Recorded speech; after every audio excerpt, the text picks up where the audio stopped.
Welkom by die Afrikaanse Sabbatskool lesstudie bespreking en opsomming. Hierdie kwartaal bespreek ons om hemel en aarde te verenig. Christus in Filippense en Kolossense. Hierdie is 'n in-diepte Bybelstudie waar ons gaan kyk na Christus in hierdie twee briewe van Paulus. Ons gaan ook kyk wat se lesse ons daaruit kan leer en hoe ons dit in ons eie lewens kan toepas. Ons is by les 5. En die titel vir hierdie week is Skyn soos ligte in die nag. Die fokusteksverse vir hierdie week kom uit Filippense 2 vers 14 en 15 en daar staan geskrywe: Doen alles sonder murmurering en teespraak, sodat julle onberispelik en opreg kan wees, kinders van God sonder gebrek te midde van 'n krom en verdraaide geslag, onder wie julle skyn soos ligte in die wêreld. Jy weet, Jesus het gesê in Matteus 5:16, laat julle lig so skyn voor die mense, dat hulle julle goeie werke kan sien, en julle Vader wat in die hemele is, verheerlik. In Filippense 2 vers 12 tot 18 kan ons die Paulus weergawe van hierdie opdrag van Jesus lees. In 'n wêreld waar God se wet voortdurend vertrap word, is ons Christene wat God wil dien deur in ooreenstemming daarmee te leef, ligte wat in die duisternis skyn. Ons kyk vandag na 'n paar aspekte. Eerstens gaan ons kyk na ligte wat skyn in die wêreld en onder daai opskrif gaan ons kyk na 'n weerspieëling van God, 'n lig in die wêreld en 'n lewende offer. Die tweede punt waarna ons gaan kyk is voorbeelde van lig. En daar gaan ons kyk na twee voorbeelde. Eerstens Timoteus en dan Epaphroditus. En dit gaan ons nou studeer en saam bespreek. So ek beveel aan, kry julle Bybels handig en dan lees julle saam terwyl ons die woord van God gaan studeer. Kom, ons bid saam.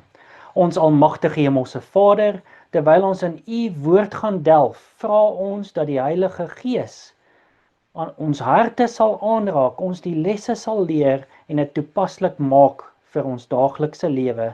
Help dat ons ligte ook sal skyn in hierdie duister wêreld, is ons gebed in Jesus naam. Amen. So die eerste punt wat ons gaan bespreek is ligte wat skyn in die wêreld. En die subonderwerp daar is 'n weerspieëling van God. Filippense 2 vers 13 sê, want dit is God wat in julle werk om te wil, sowel as om te werk na sy welbehae. Nadat hy meesterlik die vernedering en verheerliking van Jesus beskryf het, voeg Paulus die uitdrukking daarom by.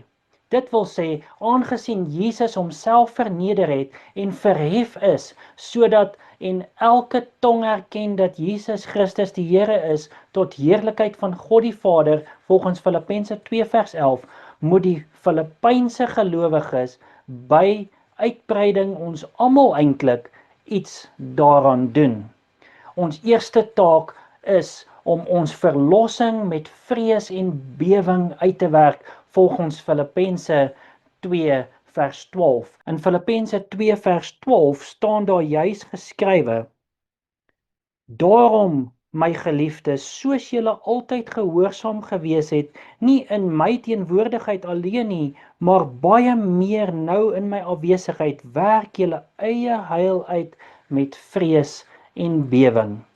As God die een is wat ons red, hoekom moet ons daaroor bekommerd wees? Kyk wat skryf Paulus onder inspirasie in Romeine 3 vers 23 tot 24. Want almal het gesondig en dit ontbreek hulle aan die heerlikheid van God. En hulle word deur sy genade sonder verdienste geregverdig deur die verlossing wat in Jesus Christus is. En Romeine 5 vers 8 sê, maar God bewys sy liefde tot ons daarin dat Christus vir ons gesterf het toe ons nog sondaars was. Efesiërs 2 vers 8 tot 10 sê, want uit genade is julle gered deur die geloof en dit nie uit julleself nie, dis 'n gawe van God. Nie uit die werke nie, sodat niemand mag roem nie. Want ons is sy maaksel, geskape in Christus Jesus tot goeie werke wat God voorberei het sodat ons daarin kan wandel. Sonder om te twyfel kan ons sê dat verlossing God se werk is en dat ons absoluut geen erkenning daarvoor kan ontvang nie. Selfs geloof is 'n gawe wat deur die Heilige Gees gegee word. Ons eie werke kan ons nie red nie, maar deur die wedergeboorte herskep God ons geestelik en stel hy ons in staat om goeie werke te doen. God se Gees werk in ons en stel ons wil in staat om reg te kies, om versoeking te weerstaan en die regte keuses te maak. Ons werk dus met vrees en bewering uit dit wat God in ons werk. Beteken dit dan dat ons vir God se oordeel moet bang wees oor ons swak pogings om te gehoorsaam? Natuurlik nie. Hierdie frase verwys daarna om God se teenwoordigheid aan te voel en ons behoefte om hom te gehoorsaam. Vrees en bewering is uitdrukkings wat as sinonieme gebruik word om God te dien. Paulus beklemtoon dus dat dit God is wat in ons die begeerte om goed te doen voortbring en vir ons die krag gee om dit werklik te maak. In Psalm 2 vers 11 staan daar geskrywe: Dien die Here met vrees en juig met bewering. Ons tweede subonderwerp hierso is 'n lig in die wêreld.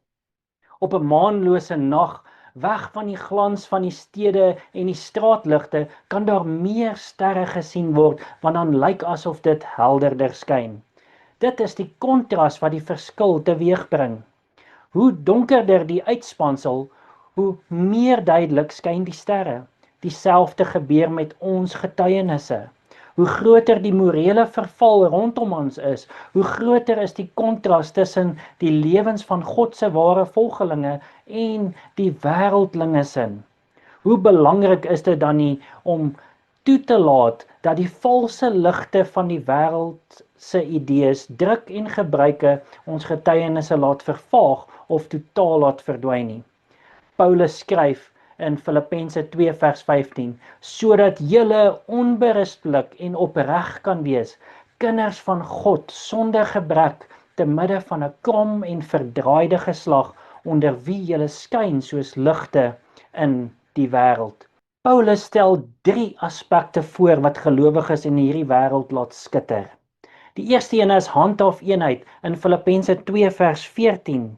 Doen alles sonder murmurering en teespraak. Wanneer ons saamwerk, behoort daar geen skinder, kritiek, mededinging of argumente tussen ons te wees nie. Om onskuldig op te tree, Filippense 2 vers 15, sodat julle onberispelik en opreg kan wees, kinders van God sonder gebrek te midde van 'n krom en verdraaide geslag. Om ons Vader met eenvoud te gehoorsaam, staan in skerp kontras met die kwaad en losbandigheid wat oral om ons bestaan.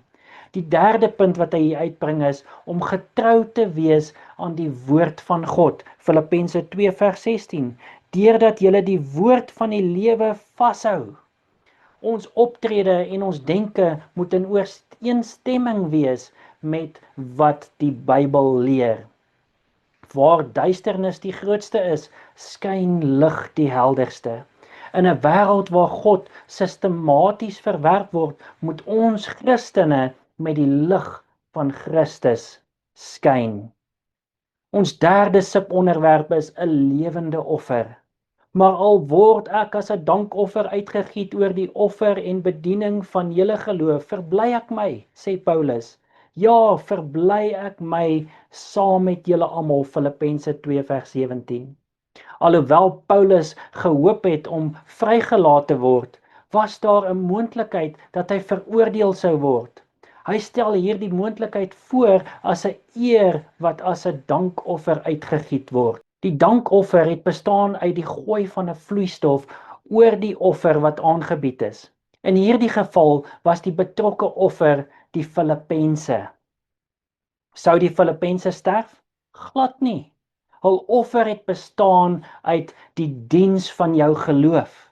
Dit was 'n lewende offer, 'n offer wat ons almal aan God moet bring, volgens Romeine 12 vers 1. Kom ons blaai daar na Romeine 12 vers 1 toe. Romeine 12 vers 1 sê: Ek vermaan julle dan broeders by die ontferminge van God dat julle jul liggame stel as 'n lewende, heilige en aan God welgevallige offer. Dit is julle redelike godsdiens. Paulus het nie omgegee om te sterf nie, want sy getuienis sou selfs meer krag gee aan die gelowiges wat reeds getroue getuies van die evangelie was. Daarvan praat met moed en as waardige kinders van God optree. Die vroeë Christene wat ook die in Filippi aangesluit het, was aktief besig om hulle geloof met ander te deel. Hulle het die evangelie van huis tot huis versprei. Hulle het hulle eie huise vir die studie van die skrif oopgestel en was in staat om redes uit die skrif te gee vir wat hulle geglo het. Ons Adventiste pioniers het dieselfde gedoen. Sonder om op hulle leraars te wag om op die boodskap onder hulle bure te versprei, het hulle hul geloof gedeel, Bybelstudies gegee en mense voorberei om gedoop te word. Wanneer die leraar sou terugkom, kon hy net hulle gedoop het. Kortliks gestel, deur groot persoonlike opofferings. Dit is 'n lewende offer, het hulle gewerk om die evangelie te versprei. Moet ons enigsins minder as dit doen? Ons het dieselfde plig om ook mense voor te berei vir hulle doop. Ons moet net soos hierdie Filippense werk om mense Bybelstudies te gee, om te getuig van ons geloof, om die evangelie aan hulle te gee, sodat hulle ook 'n keuse vir Christus kan maak. Ons tweede opskrif is voorbeelde van lig. En hier kyk ons eerstens na Timoteus. Filippense 2 vers 22 sê: Maar julle ken sy beproefdheid, dat hy, soos 'n kind teenoor sy vader, saam met my in die evangelie bedien het. Timoteus was 'n aktiewe medewerker van Paulus en mede-outeur van 6 briewe: 2 Korintiërs, Filippense, Kolossense, 1 Tessalonisense, 2 Tessalonisense en Filemon. Dit was Paulus self wat hom as evangelis gekies het in Handelinge 16:1-3. Wat het Paulus gesien wat so spesiaal aan hierdie jong man was? Eerstens het almal goed van hom gepraat. Sy geskiktheid vir die bediening is bevestig deur profetiese woorde. Dit kan jy sien in 1 Timoteus 1 vers 18. Kom ons blaai soontoe. Hierdie boodskap vertrou ek aan jou toe, my kind Timoteus, ooreenkomstig die profeseë wat vroeër aangaande jou uitgespreek is, sodat jy daardeur die goeie stryd kan stry. As jong man het Paulus hom as 'n seun beskou in 1 Timoteus 1 vers 2. Daar sou staan: aan Timoteus, my ware kind in die geloof, genade, barmhartigheid en vrede van onsse Vader en Christus Jesus onsse Here. Timoteus het Paulus op sy beurt met die respek en liefde behandel wat 'n seun vir sy vader het, daar in Filippense 2 vers 22. Want julle ken sy beproefdheid, dat hy soos 'n kind teenoor sy vader saam met my in die evangelie gedien het. Paulus het hom as net so doeltreffende werker beskou as hy self. Dit kan jy sien in 1 Korintiërs 16:10. Hy het hom die toesig oor verskeie kerke toevertrou, soos Korinte en Tessalonika, en hy het ook gevangenisstraf gelei, soos Paulus in Hebreërs 13:23. 'n ander aktiwiteit wat Paulus van Timoteus noem, is sy beproefde karakter, Filippense 2 vers 22, wat ons nou net gelees het. 'n ander aktiwiteit wat Paulus van Timoteus noem, is sy beproefde karakter in Filippense 2 vers 22. Maar julle ken sy beproefdheid. Die Griekse woord beskryf 'n persoon wat deur en deur beproewings getoets was en wie se karakter en diensbaarheid bewys het dat hy opreg is. Dit kan julle sien in 2 Korintiërs 2:9 en 2 Korintiërs 9:13. Paulus weet dat hierdie waar is van Timoteus, want hy het dit gesien tydens die baie geleenthede wat hulle saamgewerk het om die evangelie te versprei. In Testimonies to the Church staan daarso, dit is die moeilike wedervaringe van die lewe wat ons ywer toets en demonstreer wie ons in ons binneste is. Die lewe dissiplineer 'n mens. Jy sal uitgetard word om jou meer te toets en wanneer jy hierdie in die regte gees aandurf, word die Christelike gawes in jou ontwikkel. As die aanslag van seerkry en beledigings in nederigheid verdra word, as beledigende woorde sagsinnig ontvang word en onderdrukkende optrede deur vriendelikheid, is dit die bewys dat die gees van Christus in die hart woon. Testimonies for the Church, volume 5, bladsy 344.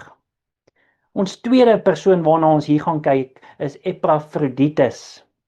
Maar ek het dit noodsaaklik geag om Epaphroditus, my broeder en medewerker en medestryder, julle afgevaardigde en bedienaar van my behoefte na julle te stuur, Filippense 2 vers 25.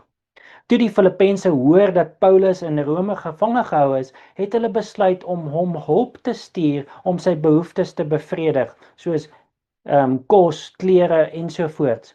Epaphroditus was verantwoordelik om hierdie hulp na die apostel te bring en dit kan ons sien in Filippense 2 vers 25, maar ek het dit noodsaaklik geag om Epaphroditus, my broeder en medewerker en medestryder, julle afgevaardigde en bedienaar van my behoefte na julle te stuur. En ons kan ook sien in Filippense 4 vers 18 wat sê, maar ek het alles ontvang en ek het oorvloed.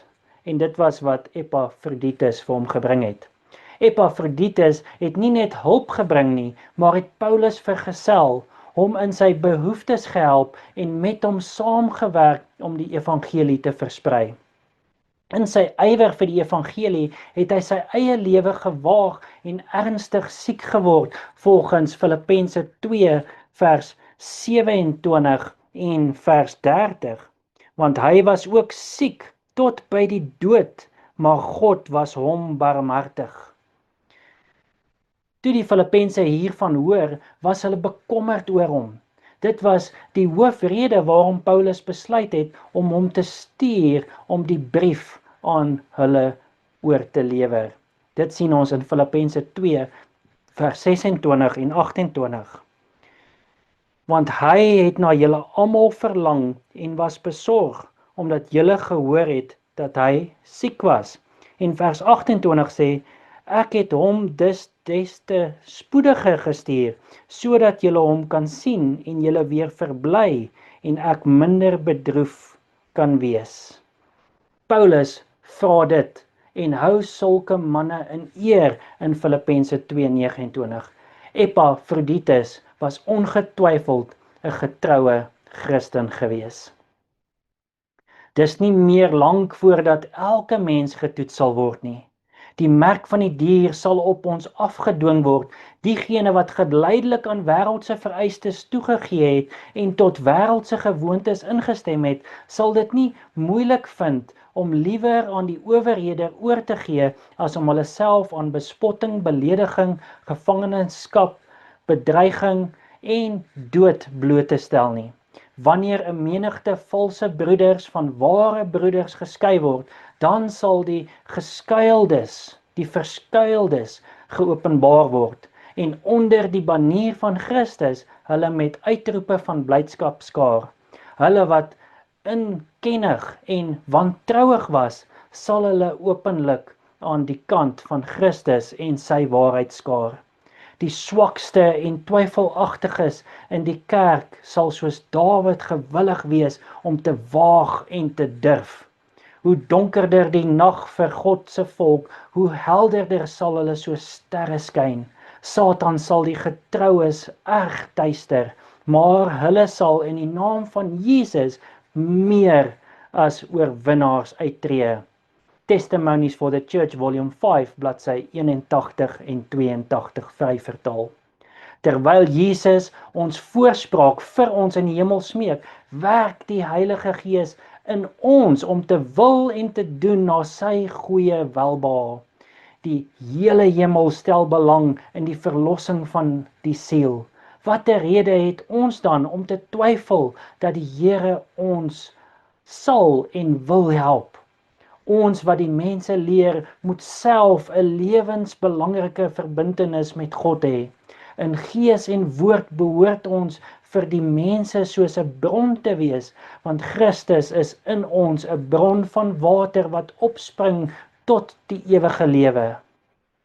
Smart en pyn mag ons geduld en ons geloof toets, maar die helderheid van die teenwoordigheid van die onsigbare is by ons en ons moet onsself agter Jesus wegsteek. Mag die Here u vandag bemoedig het deur sy woord en sy waarheid om ook 'n lig vir hom te wees, 'n lig in hierdie donker wêreld. Mag jou lig al hoe helderder skyn. Kom ons bid saam. Ons almagtige hemelse Vader, wat 'n wonderlike les, wat 'n bemoediging, Heer, dat ons lig ook moet laat helderder skyn in hierdie wêreld waar pyn en lyding, oorloë en onluste vermeerder om ons. Heer, ons weet die dag kom nader. Help ons hoe die dag nader te kom om 'n hegter verhouding met U aan te knoop, sodat ons liggies net helderder en helderder kan skyn. Is ons gebed in Jesus naam. Amen.